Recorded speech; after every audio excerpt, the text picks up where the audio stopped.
Feet are another thing that people experience having a lot of discomfort with. There sure is a lot of different kinds of feet. I tell you, feet are all sorts of shapes and sizes and different directions the toes point and different lengths. It's an interesting appendage. And it's an important appendage because it gets us around. Feet are a pretty important thing, and yet they're neglected quite a bit. In a good foot, you want to have an arch of the foot. The arch will be here, of course, and then there's another arch that comes in this direction. So the foot should be very flexible. The bones of the feet are designed to walk on uneven surfaces, to be able to, walk on stones across a river or different types of maybe lawns that have uneven, the land underneath it isn't smooth like pavement. The feet should be able to be worked in a way where the toes are stretched. The toes can come out and be stretched and opened, and a lot of energy can run well through the feet. And when we put it into a tight shoe and we walk around a lot on a tight shoe, the feet become very fixed. The bones don't have a lot of flexibility in it, and that's where the feet problems begin to surface. I personally think that it's good to be barefooted, to go barefooted, and I myself am just like a barefoot freak. I would go barefoot everywhere if I could get away with it.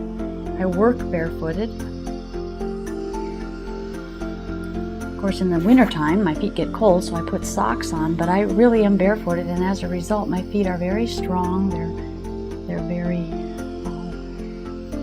aligned. I don't have foot pain as a general rule. Sometimes I'll do something, but for the most part, they work real well for me. The toes have several joints in it. There's the joint on the end, there's another joint down, and there's all these little movement patterns that come down into the bulk of the foot part. Very long.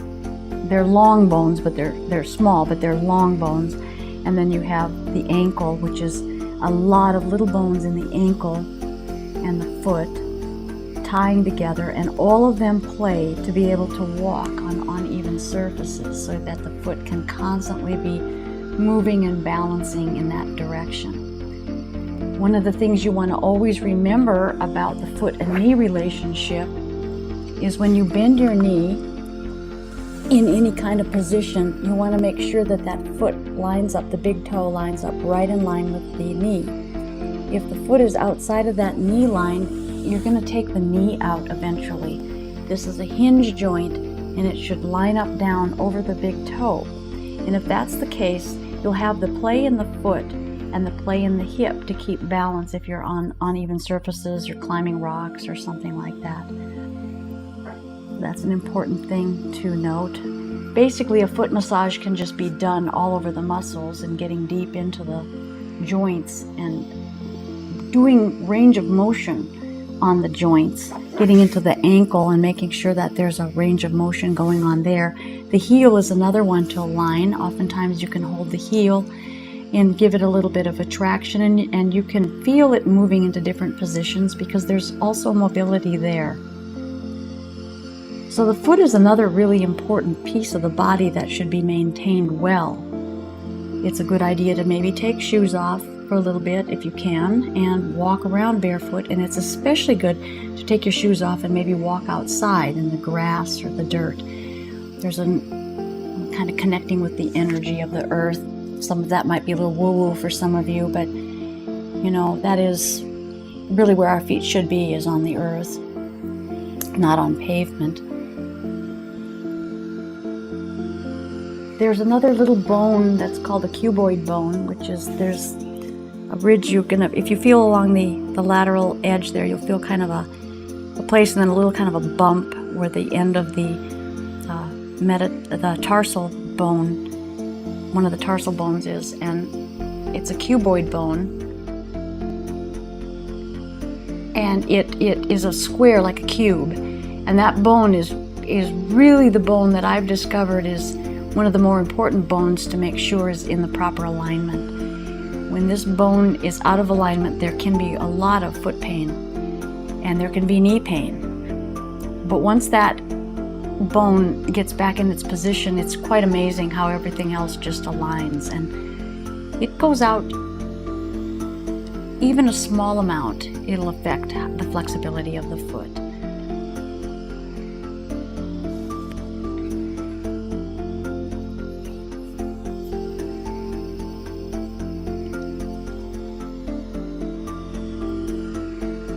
So that's a little bit about feet, and I'll mention something about oil. Oil is, you want a good viscosity of oil. Mineral oil is not a good oil to use because it'll clog the pores. But any kind of oil that's a good pure vegetable oil will be good. You don't want the polyunsaturated stuff. You don't want to use canola oil.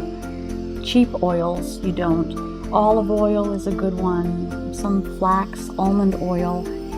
You can play with them and you can mix them in different parts, like maybe 1 part olive oil and a half a part something else, and see if the viscosity, how that feels. You want a nice slip for viscosity, and you want it where you don't need a whole lot of oil where you're just lathered down.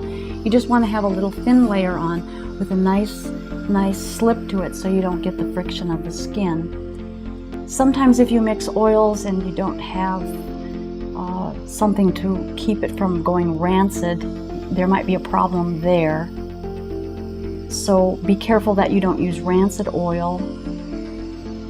And I always look for organic oils. I just am an organic type person. I just prefer organic. So that's what I do for my choice of oils. Now sometimes if the feet are real dry, some people have real dry callousy feet, I have a lotion that has a little bit of mineral oil in with a bunch of other oils, and I will use that on the feet. The one thing I notice about the mineral oil though is that it stays more like on the body. It doesn't absorb quite the same way that other oils do. They have a little bit of an absorption that they do. And then I'll mention something about essential oils. You're going to probably be hearing more and more about essential oils, and yes, it is a method for healing and taking care of things, but do be aware that essential oils, if you're using them and you're on medications, there could be contraindications with that. Some essential oils, if you go in the sun, you're going to have problems with, and some essential oils can burn your skin if you're not careful. So just take time to learn a little bit about the essential oils before you use them, because everything, even if it's for the better, for the help of the body, if done inappropriately, could cause a little bit of stress that's not necessary for the body to have to deal with. And of course, if there's any chemical medications going on, then you need to be much more cautious about what you're doing naturally, because sometimes there can be reactions with that particular setting, the chemical medication and some of the natural remedies. So just be mindful there. Do your research, do your work, ask questions, and begin to empower yourself. Thank you so much. Thank you for sharing. Thank you for subscribing. And I think there's a little bell up there that you can hit that you'll get a notification every time we post. So if you want to, you can hit that too. But thank you so much for your support. I really appreciate it.